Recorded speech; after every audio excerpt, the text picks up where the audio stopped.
Pessoal, a gente vai trocar... Alguma coisa, não, Yuri? Tudo bem? Não, tá legal. Vamos trocar de assunto, então. O TSE encerrou a terceira sessão do julgamento de Jair Bolsonaro com um placar de 3-1 a favor da inelegibilidade do ex-presidente. A análise do caso será retomada nesta sexta-feira. Acompanhe a reportagem de Pedro Teixeira. A sessão foi marcada pela divergência aberta pelo ministro Raul Araújo. Ele não aceitou a inclusão no processo da minuta golpista, encontrada na casa do ex-ministro da Justiça, Anderson Torres, mesmo tendo se manifestado favorável à medida em fevereiro. Araújo considerou que a reunião com os embaixadores, objeto da ação que pede a condenação de Bolsonaro, não surtiu efeito nos andamentos e resultados das eleições. E, por isso, votou contra a inelegibilidade do ex-presidente.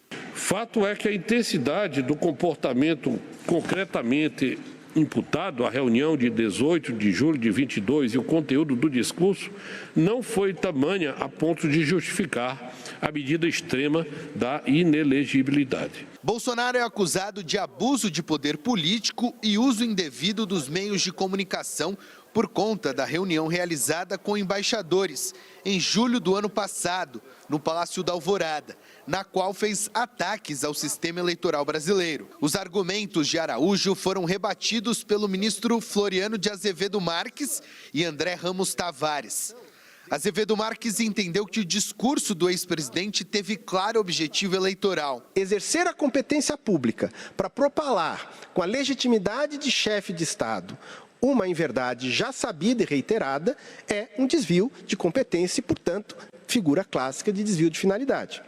Já o ministro Ramos afirmou que Bolsonaro alimentou a sociedade com conspirações e fez alegações comprovadamente falsas sobre o sistema eleitoral. A realização por agentes públicos de ataques infundados ao sistema eletrônico de votação com propagação de informações sabidamente inverídicas, tendo como mote não a promoção de mero diálogo público, não a crítica fundamentada, ainda que intensa em benefício coletivo, mas sim o esgarçamento do tecido social em prol de candidaturas, é conduta plenamente passível de se amoldar à hipótese da lei. Os ministros do TSE formaram maioria para liberar das acusações o general Walter Braga Neto, que foi candidato a vice de Bolsonaro. Eles entenderam que não houve participação dele nos fatos julgados. Na sessão desta sexta devem votar a ministra Carmen Lúcia e os ministros Cássio Nunes Marques e Alexandre de Moraes, presidente da Corte. Daniel, pelo que a gente conhece de obra e pensamento dos ministros que ainda vão votar, Bolsonaro está realmente à beira da inelegibilidade. Nós não temos o fato consumado e, obviamente, aqui somos formalistas. Vamos aguardar o fato consumado para poder aí proferir como é que caminham as coisas. Porém, há algo que a gente precisa analisar aqui agora. Primeiro, em que linha está caminhando quem vota a favor, quem vota contra. Mas antes, Daniel, dá uma ideia para nós da tramitação aí puramente do tribunal. Termina mesmo amanhã? William, a tendência é que termine sim, mas existe... Quem que ainda está para votar? Ainda estão para votar os ministros do Supremo, né? Carmen Lúcia, Cássio Nunes Marques e, por fim, o presidente do TSE, Alexandre de Moraes. Está nítido com esse placar já de 3-1 que vai haver maioria pró-inelegibilidade de Bolsonaro. Só que existe uma pressão, ou pelo menos uma expectativa ali no PL e entre aliados de Jair Bolsonaro, uma expectativa, quase esperança, de que Cássio Nunes Marques, já que pouca gente tem esperança de que ele peça vista, de que ele prolongue muito o seu voto. Eu vou explicar o que é isso. Amanhã é o último dia do judiciário antes do recesso. Depois do recesso, passou de amanhã, é só agosto. Existe ali no grupo do Bolsonaro gente esperando que Cássio Nunes Marques possa demorar exageradamente no seu voto a fim de prolongar de tal modo essa sessão que ela venha a ser interrompida e só termine em agosto. Isso é quase que uma última esperança. Na verdade, Cássio Nunes está pressionado dos dois lados. De um lado, pelos bolsonaristas e do outro, pelos próprios ministros, seus colegas ali do STF, porque pega muito mal essa estratégia protelatória, né? Então, vamos ver o que ele vai fazer amanhã, mas a pressão é muito grande. Agora, uma outra coisa que eu queria também que a gente colocasse aqui na nossa roda agora, que é a discussão jurídica propriamente, não é, Raquel? É uma discussão de fundo. Nós estamos diante, do ponto de vista técnico, jurídico, dos operadores de direito, diante de algo que realmente tem um impacto muito além do próprio julgamento do TSE em cima da figura do ex-presidente Jair Bolsonaro, que é estabelecer, afinal de contas, o que é que vale no julgamento.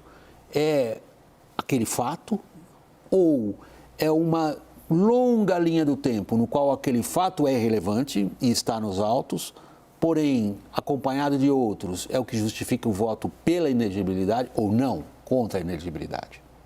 É engraçado, né, William? Porque isso apareceu muito no julgamento hoje e ainda me gera dúvida qual que é o entendimento dos ministros sobre isso. Por quê? O ministro Raul Araújo, quando ele faz a dissidência, o que ele diz? Eu sou contra a inclusão da minuta do golpe, acho que isso não funciona como agravante, vou isolar o fato, reunião de Bolsonaro com os embaixadores e, diante disso, entendo que não tem, assim, tanta gravidade este fato isolado, ele já pagou multa, por isso não deve ser inelegível. Uma leitura diametralmente oposta da do relator, Benedito Gonçalves, que disse não é uma foto na parede, vou olhar o filme todo, e aí ele vai desde as lives de Jair Bolsonaro até os atos do 8 de janeiro.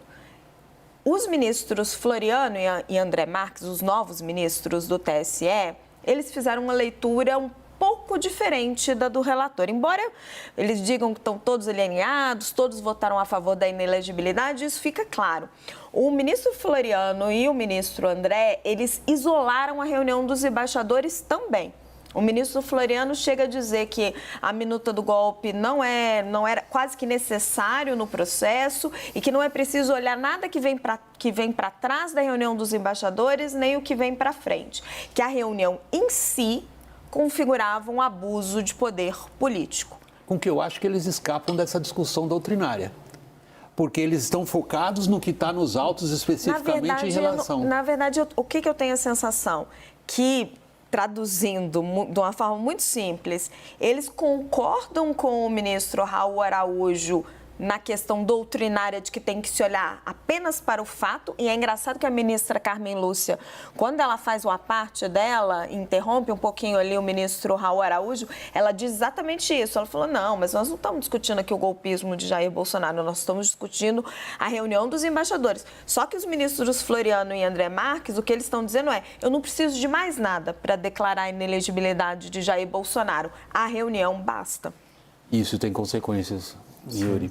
O conselheiro Acácio já diria, né? As consequências vêm depois, bem lembrado do nosso querido conselheiro Acácio. Exato. E isso ficou muito evidente, me lembro da cobertura da reunião. A reunião aconteceu numa tarde de segunda-feira, se eu não me engano, esse dia 18 de julho.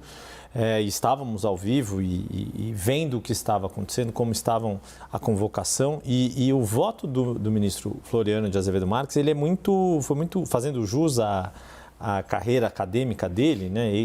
Recentemente ele foi diretor da Faculdade de Direito aqui do Largo de São Francisco, de uma forma muito didática desse ponto, de que, olha, vamos olhar o fato, o que aconteceu, como foi convocada esta reunião, faz descrição de toda a coleta de provas desse processo, a oitiva dos ex-ministros, o que eles disseram que foi feito, o que deixou de ser feito, todo o material que foi coletado em termos de organização do evento no Palácio da Alvorada, as embaixadas que foram contatadas, as representações diplomáticas, quem confirmou presença, quais foram as comunicações. Então, quer dizer, tem muito factual na construção do voto, mas ele vai além num ponto que eu acho que é muito fundamental, que é o fato de que tudo isso foi feito pelo chefe do Estado brasileiro perante a comunidade internacional. Isso não é pouca coisa. Não é o tio do Zap que estava falando mal da urna eletrônica. Era o chefe do Estado brasileiro. E engraçado que tem que mudar de assunto só por causa disso, tá? Nós temos break, vocês estão se empolgando com a conversa. Não quero cortar ninguém, não. É só porque isso aqui é uma grade de televisão. Vai lá, Daniel.